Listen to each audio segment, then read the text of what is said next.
সেই দাবিটা যদি বিএনপি করে থাকে, জামাত করে থাকে, তাহলে সেনাপ্রধান করলে দোষটা কোথায়? এই নির্বাচনের জন্য তো বাংলাদেশের সমস্ত রাজনৈতিক দলগুলোই অলমোস্ট দাবি করে আসছেন। কেউ বলছেন ডিসেম্বর, কেউ বলছেন জানুয়ারি ফেব্রুয়ারি। তো সেনাপ্রধান ডিসেম্বরের নির্বাচনের জন্য যদি আহ্বান করে থাকেন, সেটা দোষের কিছু নয়, বরং আমি মনে করি আরেকটি শক্তি সংযুক্ত হলো গণতান্ত্রিক পথকে প্রশস্ত করার জন্য। যারা এই প্রতিদিন কু দেখার স্বপ্ন দেখেন, প্রতিদিন রাতেই দেখি আজকে কু হবে, আজকে গাড়ি ঢুকলো কেন, আজকে কি আলোচনা হচ্ছে। আরে বাপরে বাপ, বাহিনী প্রধানরা কি আলোচনাও করতে পারবে না? বসতেও পারবে না, কথাও বলবে না, চুপচাপ থাকবে? কার হাতে চুপচাপ থাকবে? রাজনৈতিক অঙ্গনের এই মুরব্বী এবং জুয়ানদের তারুণ্য নির্ভর একটি সম্মিলিত দেশ হওয়ার কথা ছিল, কিন্তু সবাই সব জায়গায় ভুল করে বসে আছে। জুয়ানরাও এখন মুরব্বীদেরকে মূল্যায়ন না করতে করতে এমন একটা পরিস্থিতিতে তৈরি হয়েছে যে এখন 20 জন মানুষও তাদের কাছে যায় না। তো এইভাবে কি একটা দেশ চলবে? না। এই দেশ চালাতে হলে ইউনিটির বিকল্প নেই। এই একদল মানুষ আছেন যারা প্রতিদিন বাংলাদেশকে অশান্ত করার জন্য, মানে ক্ষমতা সেনাবাহিনী না নেওয়ার আগ পর্যন্ত আপনাদের মনে হয় কোনো বিরতিই নেই। এটা অত্যন্ত দুঃখজনক, এটা দেশের জন্য অত্যন্ত খারাপ, এটা বাহিনী এবং জনগণের মধ্যে অনাস্থা তৈরির জন্য একটি ষড়যন্ত্র। আমি মনে করি এটা কাটিয়ে উঠতে সেনাবাহিনীও ধৈর্যের পরিচয় দিবে, জেনারেল ওয়াকারুজ্জামান তো অবশ্যই ধৈর্যের পরিচয় দিবে, পাশাপাশি সরকারও বুঝতে সক্ষম হবে। সেনাবাহিনীর প্রধান জেনারেল ওয়াকারুজ্জামান সাহেব ডিসেম্বরের মধ্যে নির্বাচন দাবি করেছেন বলে ইতিমধ্যেই খবর প্রচারিত হয়েছে। এই ডিসেম্বরের মধ্যে নির্বাচনকে কেন্দ্র করে আলোচনা হচ্ছে, সমালোচনা হচ্ছে যে কেন তিনি ডিসেম্বরের মধ্যে নির্বাচন চাইবেন বা তার কোনো ভিন্ন উদ্দেশ্য আছে কিনা। ডিসেম্বরের মধ্যে নির্বাচন কিংবা জানুয়ারি ফেব্রুয়ারির মধ্যে নির্বাচন, এটা এখন বাংলাদেশের প্রসিদ্ধ একটি আলোচনা এবং বাংলাদেশের অলমোস্ট সকল রাজনৈতিক দলই এই নির্বাচনটা এই সময়সীমার মধ্যে চায়। আপনি যদি হিসাব করেন, বাংলাদেশ জাতীয়তাবাদী দল সর্ববৃহৎ একটি রাজনৈতিক দল, তারা শুরু থেকেই বলে এসেছে যে যত দ্রুত সম্ভব নির্বাচন দিতে হবে। সর্বশেষ তাদের টার্গেট সময়সীমা হচ্ছে ডিসেম্বরের মধ্যেই তারা নির্বাচন চায়। যদিও তারা এমন কোনো আচরণ করবে না যদি সেটা ডিসেম্বরের জায়গায় আপনার অন্তর্বর্তীকালীন সরকারের আরও 2-4 মাস দেরি করেও নির্বাচন করে, তাতে এই সরকারের যে একদম বিরোধিতা করে তারা মাঠে ময়দানে নেমে পড়বেন তেমনটা মনে হচ্ছে না। তবে তাদের টার্গেট হচ্ছে ডিসেম্বরের মধ্যেই নির্বাচন। পাশাপাশি বাংলাদেশের সেকেন্ড লার্জেস্ট পার্টি এখনকার সময়ে বাংলাদেশ জামাতে ইসলাম ইতিমধ্যেই আপনারা জানেন যে ঘোষণা দিয়েছে যে অন্তর্বর্তীকালীন সরকারকে তারা সময় দিতে চায়, তাদের মতো করে তারা কাজ করুক সেটা চায়, তবে নির্বাচনটা যাতে বর্ষার সিজনে না হয়ে রমজানের পূর্বেই অনুষ্ঠিত হয়। সেই জায়গা থেকেও রমজানের পূর্বে বলতে জানুয়ারি ফেব্রুয়ারি মাসের দিকে হওয়াটাই সুন্দর। তো দাবি যারাই করছে অলমোস্ট সবাই সবার কাছাকাছি দাবি করছে, কেউ ডিসেম্বর, কেউ জানুয়ারি ফেব্রুয়ারি। এছাড়া ইসলামী আন্দোলন বাংলাদেশ সহ সকল রাজনৈতিক দল একটি কথাই বলছে, আমাদের সংস্কার দরকার, নির্বাচনের পথেও হাঁটা দরকার, তবে সংস্কারটাকে গুরুত্ব দিয়ে পথ চলা উচিত। সেই জায়গা থেকে বাংলাদেশের সেনাবাহিনীর প্রধান জেনারেল ওয়াকারুজ্জামান তিনি যে দাবি তুলেছেন যে ডিসেম্বরের মধ্যে নির্বাচন হওয়া বাঞ্ছনীয় বা পরামর্শ দিয়েছেন, সেটাতে দোষের তো আমি কিছু দেখি না। বরং আমি মনে করি সেনাবাহিনীর এই ডিসেম্বরের মধ্যে নির্বাচন চাওয়ার মধ্য দিয়ে প্রমাণ হয় যে সেনাবাহিনীর প্রধান জেনারেল ওয়াকারুজ্জামান সে বারবার বলেছেন বা শঙ্কা উড়িয়ে দিয়েছেন যে বাংলাদেশে সেনা শাসন আসার মতো কোনো সুযোগ নেই বা করবেন না, বা তাদের সেই ইন্টারেস্টটা নেই, সেটার একটি প্রমাণ তিনি দিয়ে গেলেন। আমাদের বাংলাদেশে অনেকেই চেপে ধরে সেনাবাহিনীকে যে কোনো মূল্যে রাষ্ট্র ক্ষমতা নেওয়ানোর জন্য বিভিন্নভাবে বিভিন্ন কৌশলে, ছলে বলে কৌশলে, কেউ দেশপ্রেমিক সেজে, কেউ শত্রু সেজে তাদেরকে উস্কানি দিয়েই চলেছে। কিন্তু 5 তারিখের পর থেকে এখন 9 মাস হয়ে গিয়েছে, সেনাবাহিনী কিন্তু আপনার এই ক্ষমতা নেওয়ার জন্য বসে থাকে নাই। আমি সেদিনও হলফ করে এবং আমার আত্মবিশ্বাস থেকে বলেছিলাম, সেনাবাহিনী যদি ক্ষমতা নিতই তাহলে সবচাইতে গুড টাইম ছিল 5ই আগস্ট। ওই দিন জনগণ হয়তো কেউ কেউ প্রতিবাদ করত, কিন্তু সাধারণ মানুষ তখন ঘরে উঠে যেত যে হাসিনার মুক্তি পেয়েছি, নতুন কিছু এসেছে, অপেক্ষা করি, দেখি কি হয়। বাস্তবতা হচ্ছে এখনকার পরিস্থিতি বাংলাদেশে এমন নেই যেখানে সেনাবাহিনী ক্ষমতায় নিবে, মোটেই না। বরং 5ই আগস্টের চাইতে এখন দিন দিন পরিস্থিতি ভিন্নভাবে যাচ্ছে, যেখানে সেনাবাহিনীকে দায়িত্ব নেওয়ার মতো পরিস্থিতি পরিবেশ নেই, এবং সেটা তারা করবেন বলে কোনোভাবেই আমি বিশ্বাস করি না। সে কারণে শুরু থেকে আমার অবস্থানটা ছিল এরকম, এই বাহিনীগুলোর পক্ষেই ছিল। শুধুমাত্র ওই সকল দালাল দুষ্ট যারা দেশবিরোধী ষড়যন্ত্র করেছে, আয়নাঘর প্রতিষ্ঠিত করেছে, অন্যায় অবিচার করেছে, তাদের বিচার আমি এখন চাই, ভবিষ্যতেও চাই। গত যত বছর কথা বলেছি তখনও চেয়েছি। কিন্তু একটি বাহিনী, একটি আপনার দেশের সংস্থা, এগুলোকে বাদ দিয়ে একটি রাষ্ট্র চলতে পারে না। এই বাংলাদেশকে সুশৃঙ্খলভাবে সুন্দরভাবে এগিয়ে নিয়ে যেতে হলে সম্মিলিতভাবে দেশকে এগিয়ে নিয়ে যেতে হবে। গত 16 বছর যারা যেই কাজটি করতে পারেনি, গত 16 বছর মনে রাখবেন, 16 বছরে বহু সেনাপ্রধান এসেছে, কিন্তু অনেকেই অনেক কিছু করতে পারে নাই। জেনারেল ওয়াকারুজ্জামান সাহেব আওয়ামী লীগের আত্মীয় হওয়া সত্ত্বেও তিনি কিন্তু সেই কাজটাই আমাদের সামনে করে দেখিয়েছেন। আমি বহুবার ভিডিওতে বলেছি যে একজন জেনারেল ওয়াকারুজ্জামান আপনার মতো আমার মতো কথাবার্তায় চলবে না। একজন জেনারেলকে, একজন সেনাপ্রধানকে দেশের দিকে যেমন নজর রাখতে হবে, রাজনীতির দিকে নজর রাখতে হবে, পরাশক্তির দিকে নজর রাখতে হবে, দেশ বিরোধী বিভিন্ন জাতিসংঘ সহ মানে বিভিন্ন দেশের সাথে, দেশের বাহিরে যারা আছেন তাদের সাথেও সুসম্পর্ক বজায় রেখেই তাদেরকে পথ চলতে হবে। আমি মনে করি সেই সেন্স থেকে আজকের এই জেনারেল ওয়াকারুজ্জামান সে একটি নির্বাচনের রোড ম্যাপ দিচ্ছেন বা চাচ্ছেন, এটা অন্যায় কিছু নয়। আমরা যখন 5ই আগস্ট বাংলাদেশের স্বাধীনতার জন্য বসেছিলাম, তখন কিন্তু একটি রাষ্ট্রের রাষ্ট্রপ্রধানের মানে তাকে তাড়ানোর জন্য, শেখ হাসিনাকে বাদ দেওয়ার জন্য সেনাপ্রধানদের, সেনাবাহিনীর, নৌবাহিনীর, বিমান বাহিনীর দ্বারস্থ হয়েছি। আমরা বারবার আহ্বান করেছি আপনারা আমাদেরকে সাহায্য করুন। তখনও কিন্তু সাংবিধানিক প্রক্রিয়ায় হিসাব করলে কোনো ব্যক্তি আপনাকে সাহায্য করতে পারে না যদি সে ওই সমসাময়িক সরকারের আনুগত্য পোষণকারী হয়। কিন্তু সরকার যখন এমন জুলুম অত্যাচার করেছে, যখন বাহিনীগুলো সেটা অনুধাবন করতে পেরেছে, তখন কিন্তু তারা জনতার পক্ষেই দাঁড়িয়েছে।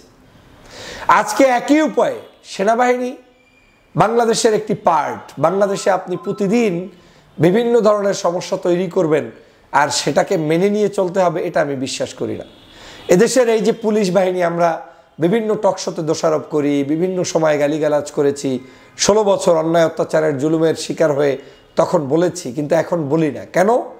আমাদেরকে এই বাহিনীর সবাইকে ক্ষিপ্ত করলে দেশ থাকবে না। আমাদের এই পেট্রোলিং সিস্টেম থাকতে হবে। আমাদের এই বাংলাদেশে প্রত্যেকটি নাগরিকের নিরাপত্তা বিধানের জন্য পুলিশ সেক্টর কাজ করতে হবে।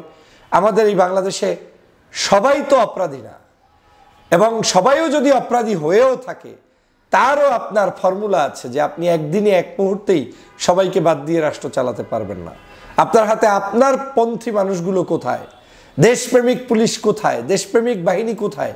যদি আপনি তৈরিই করতে না পারেন, শুধু শুধু আপনি বলে পরিবেশ ফিল্ড নষ্ট করে তো কোনো লাভ নেই। আমি আজও চ্যালেঞ্জ দিয়ে বলছি, সেনাবাহিনী, আমার বিশ্বাসের জায়গা থেকে বলছি, আমার বিশ্বাস যে সবসময় সঠিক হবে এমনটা না, তারা রাষ্ট্র ক্ষমতা নিবে না। তারা রাষ্ট্র ক্ষমতার নির্বাচনের পদ্ধতির জন্য চেষ্টা চালাবে, যাতে করে এই দেশটা ভিন্ন কোনো নজরদারিতে না পড়ে, কারো কোনো শত্রুর আবার কথায় না চলতে হয়। এবং সেই দাবিটা যদি বিএনপি করে থাকে, জামাত করে থাকে, তাহলে সেনাপ্রধান করলে দোষটা কোথায়? এই নির্বাচনের জন্য তো বাংলাদেশের সমস্ত রাজনৈতিক দলগুলোই অলমোস্ট দাবি করে আসছেন। কেউ বলছেন ডিসেম্বর, কেউ বলছেন জানুয়ারি, ফেব্রুয়ারি। তো সেনাপ্রধান ডিসেম্বরের নির্বাচনের জন্য যদি আহ্বান করে থাকেন, সেটা দোষের কিছু নয়, বরং আমি মনে করি আরেকটি শক্তি সংযুক্ত হলো গণতান্ত্রিক পথকে প্রশস্ত করার জন্য।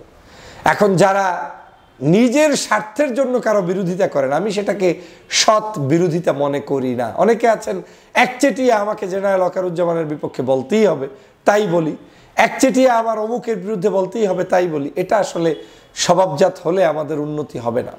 প্রিয় সহযোদ্ধা ভাইরা, আমাদের দেশের সেনাপ্রধান শুধু কি ওই একটি আলোচনা করেছেন? তিনি জোর গলায় বলেছেন এই সরকারকে আমরা সহযোগিতা করছি, এই সরকারকে এই কোরবানিতেও নিরবিচ্ছিন্ন জনগণ যাতে ঈদ উদযাপন করতে পারে সেজন্য তারা সাহায্য করছে, সহযোগিতা করছে। এই সরকার যাতে সুষ্ঠু ধারায় চলতে পারে সেজন্য তিনি সহযোগিতা করছেন। বাংলাদেশে যাতে কোনো ধরনের মব সৃষ্টি করা না হয় এবং সেটা আওয়ামী লীগ, বিএনপি, জামাত, হেফাজত, চরমনাই কারো মাধ্যমেই কোনোভাবে না হয়, সেই প্রচেষ্টা অব্যাহত রাখার জন্য সহযোগিতা করবেন। সেটা তো অন্যায় কিছু নয়।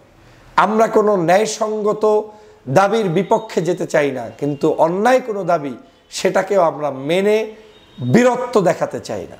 আমরা বাংলাদেশটাকে শান্ত চাই। আমরা অনেক জায়গায় বঞ্চিত, আমরা অনেক জায়গায় লজ্জিত, অপমানিত, আমরা অনেকেই অনেক জায়গায় স্বার্থের বেড়াজলে সীমাবদ্ধতায় আটকা আছি। আমি সহ, আপনি সহ অনেক দেশপ্রেমিক মানুষই হয়তো আপনার মনোপুত অনেক কিছু পাচ্ছেন না, কিন্তু তাই বলে সব কিছুই আপনার মনোপুত হবে বলে আপনি যদি কারো শত্রুতা পোষণ করেন, মানে আমার মন মতো একটা কিছু করে দিল না সেজন্য আমি তার বিরুদ্ধে গেলাম, সেটা দেশপ্রেমিকের পরিচয় নয়। প্রিয় সহযোদ্ধা ভাইরা, আমি মনে করি আগামী নির্বাচনটা কখন হবে, কিভাবে হবে সেটা এখন ক্লিয়ার।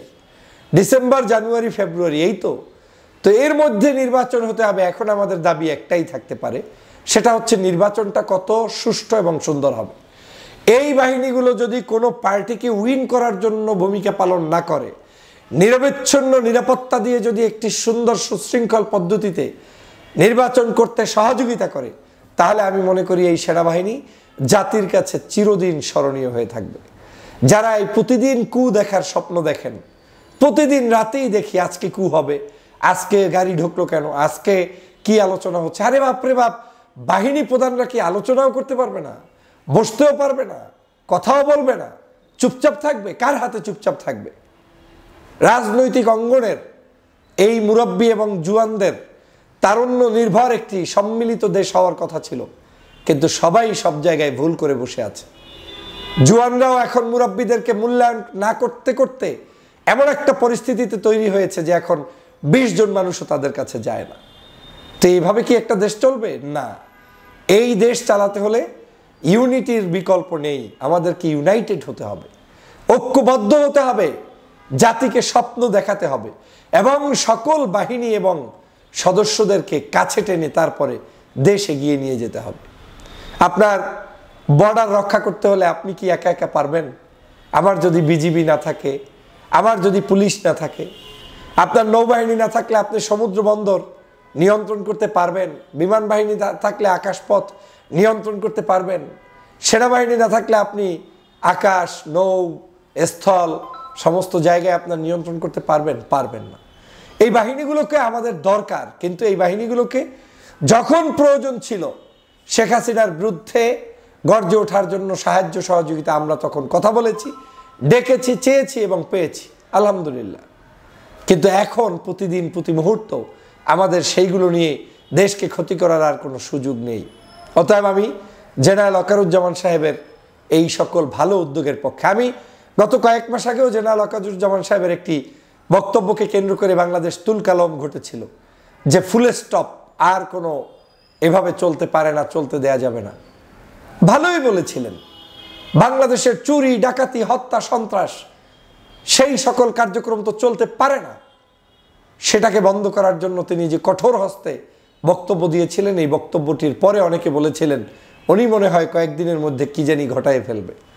এই একদল মানুষ আছেন যারা প্রতিদিন বাংলাদেশকে অশান্ত করার জন্য, মানে ক্ষমতা সেনাবাহিনী না নেওয়ার আগ পর্যন্ত আপনাদের মনে হয় কোনো বিরতিই নেই। এটা অত্যন্ত দুঃখজনক, এটা দেশের জন্য অত্যন্ত খারাপ, এটা বাহিনী এবং জনগণের মধ্যে অনাস্থা তৈরির জন্য একটি ষড়যন্ত্র। আমি মনে করি এটা কাটিয়ে উঠতে সেনাবাহিনীও ধৈর্যের পরিচয় দিবে, জেনারেল ওয়াকারুজ্জামান তো অবশ্যই ধৈর্যের পরিচয় দিবে, পাশাপাশি সরকারও বুঝতে সক্ষম হবে। রাজনৈতিক দল যেটা চাইতে পারে সামষ্টিকভাবে বাংলাদেশের কল্যাণে, সেটা সেনাবাহিনী, নৌবাহিনী, বিমান বাহিনী সবাই মিলেও সেটা চাইতে পারে। আপনি যেটাকে এখন অন্যায় বলে মনে করছেন যে সে কেন চাইবে, সেই একই অন্যায়ের দাবিটা 5 তারিখের আগেও কিন্তু আপনি করেছিলেন শেখ হাসিনার বিরুদ্ধে তাকে দাঁড় করানোর জন্য। অতএব তখন কিন্তু ওই সময়ের হাসিনার আইনে ওইটা নাজায়েজ ছিল। অর্থাৎ দেশপ্রেমিক মানুষদেরকে এখন বাংলাদেশে একটি সমস্যায় জর্জরিত। এখন এত বাছবিচার না করে সম্মিলিতভাবে দেশটাকে কিভাবে এগিয়ে নেওয়া যায়, বাহিনীগুলোকে শত্রু মনে না করে বন্ধু বানিয়ে দেশকে এগিয়ে নিয়ে যাওয়া যায়, সেই পথ আমাদের প্রশস্ত করতে হবে। এবং রাজনৈতিক দলগুলো যেই দাবিগুলোর পক্ষে অবস্থান নিচ্ছে, রাজনৈতিক দলগুলোর দাবিগুলো কি সম্প্রসারিত করার জন্য আমাদের এগিয়ে যেতে হবে। মনে রাখবেন, সংস্কার যেমন প্রয়োজন, নির্বাচনও তেমন প্রয়োজন। বিভিন্ন ষড়যন্ত্র চলমান রয়েছে। এই ষড়যন্ত্র মোকাবেলা করতে হলে নির্বাচনের বিকল্প নেই, গণতান্ত্রিক সরকারের বিকল্প নেই। তাতে যত বড় রাষ্ট্র ক্ষমতাধর ব্যক্তি হোক না কেন, নির্বাচন লাগবেই। নির্বাচিত সরকার এসে জনগণের দাবি দেওয়া পূরণের জন্য তারা কাজ করবে। তবে নির্বাচিত সরকার যেই সংস্কারগুলো করবে না বলে আমরা মনে করি, সেই সংস্কারগুলো এই সরকারকে এখন এই মুহূর্তে জাতির সামনে প্রকাশ্যে আনতে হবে এবং বিচার প্রক্রিয়াকে ত্বরান্বিত করতে হবে। সবাইকে ধন্যবাদ।